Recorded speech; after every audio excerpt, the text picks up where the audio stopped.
Okay, we've got a really detailed analysis report in front of us this week. Yes. It's titled The Perfect Entry, GME Hits Massive Support Level. Mm-hmm. And it's essentially a strong buy call on GME around $21.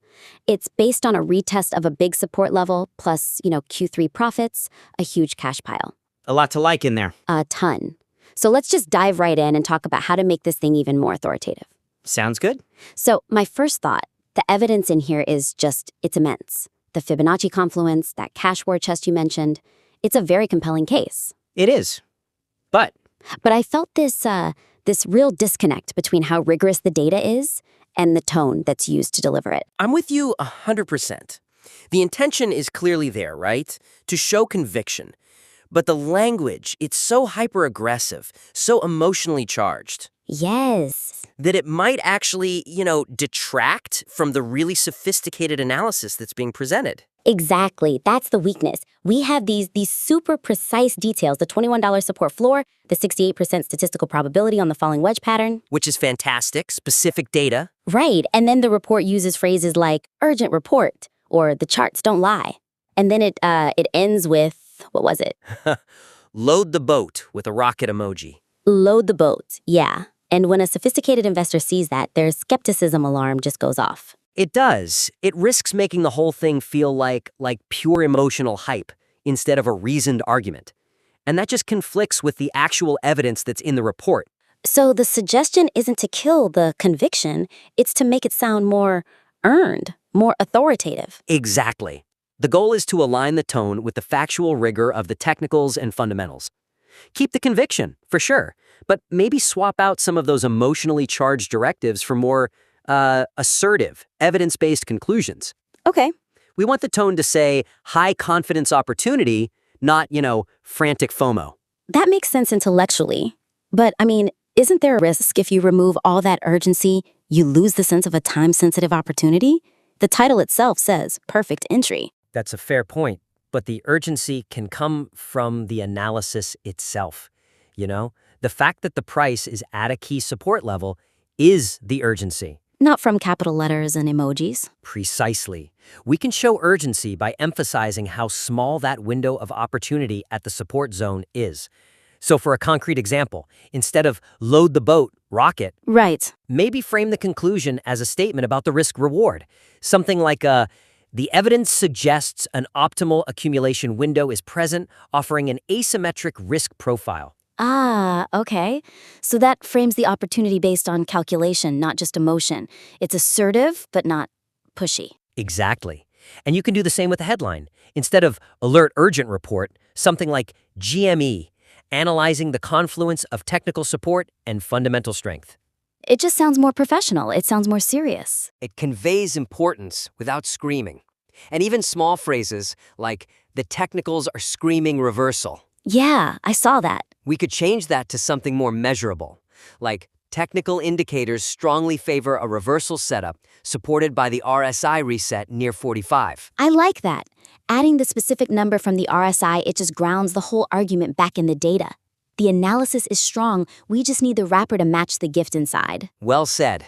Get the tonal alignment right, and this analysis moves from hype into a serious capital allocation discussion. Okay, that makes a lot of sense. And it sort of leads naturally to my second point, which is about how the arguments themselves are structured. I noticed the report has these two incredibly strong arguments that are almost totally separate.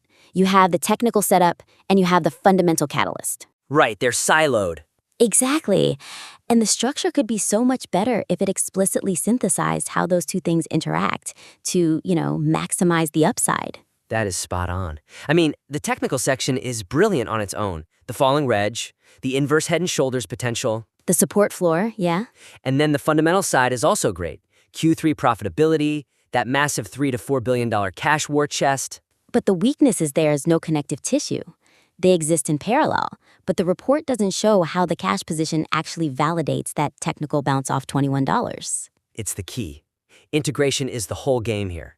The report mentions that falling wedges resolve bullishly 68% of the time. Which is a great statistic. It is, but that statistic is usually calculated across all sorts of assets, right? Including ones with really weak fundamentals. So what you're saying is that 68% number is just a baseline. Exactly. The suggestion is to explain why this specific case might be even stronger. That fundamental safety net, the cash, it limits the downside volatility you often see with these technical patterns. Ah, okay. On a company that's burning cash, if a pattern like this fails, the drop can be catastrophic. But here, the cash acts as an anchor. It creates a fundamental floor. So it makes the technical bet safer. It turns a high-risk entry into maybe a medium-risk entry because the downside is mathematically cushioned? You got it. It transforms the report from just a list of good things into a single interlocking thesis where the fundamentals actively support the technical entry point. Okay, so give me a concrete example. How would that look in the report? You could just add a small transitional section between the technicals and the fundamentals. A bridge. A bridge. Something like, this technical setup is buttressed by fundamental stability. Unlike many assets with similar charts, GME's huge cash position acts as structural support, limiting the risk of a breakdown below the $20 floor. I see. So you're explicitly stating that the cash makes the technical setup lower risk. Yes, and you can even tie it into the risk management part. The report suggests a stop loss at 1950. Right, which is just a technical level. If it breaks, the pattern is invalid. But here, because we've built this synthesis, a break of 1950 means something more. It's not just a pattern failure. It's a fundamental reevaluation. Exactly. When discussing the stop loss, the report should say that breaching that level means the market is pricing away more of the company's cash than anticipated. It signals a structural shift in how investors see the company's core asset value. Wow, that elevates the entire strategy. It's not just about lines on a chart anymore. It's a deep capital allocation decision tied directly to the balance sheet. That's the goal. That's really good.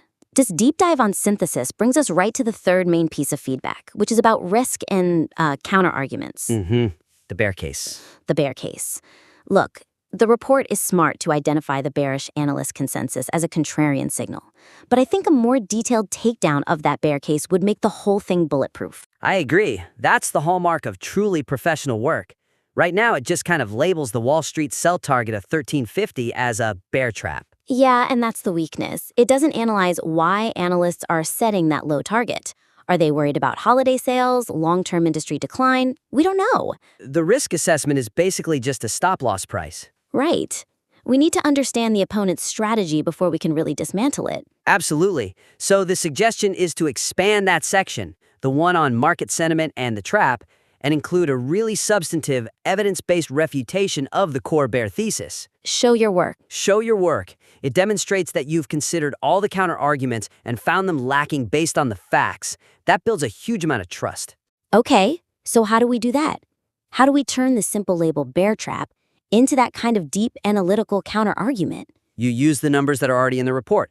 The cash pile, that's $77 million in net income from Q3, you just have to walk through the math. Go on. Okay, so the stock is at, $21 and change. That gives it a certain market cap. Right. But if you take the bear target of 1315, you calculate the implied market cap at that level. And then, this is the important part, you subtract the company's $3 to $4 billion in cash. And what does that leave you with? What does that say about the actual operating business? Well, it shows the illogical extreme of the bearish position, and you should frame it exactly like that. You could say something like, the 1350 analyst target appears to entirely overlook recent profitability and the asset value floor. For this target to be realized, the market would have to price the entire operating business at near zero or even a negative value. That's a powerful statement. You're saying for the bears to be right, GME's retail operations would have to actively destroy billions of dollars of value. And that just contradicts the recent profitability we saw in Q3. You use their own numbers against them. You highlight the valuation gap, and you do it objectively. You're not just calling it a trap. You're saying, the bears are wrong, and here is the math that proves their valuation is fundamentally unsound. I love that. It's so actionable. You're using the core data, the cash, as a structural shield against the bearish narrative. It turns a defensive point into an offensive one. The report becomes so much stronger because it's logically dismantled the primary reason for skepticism in the market. That was incredibly helpful.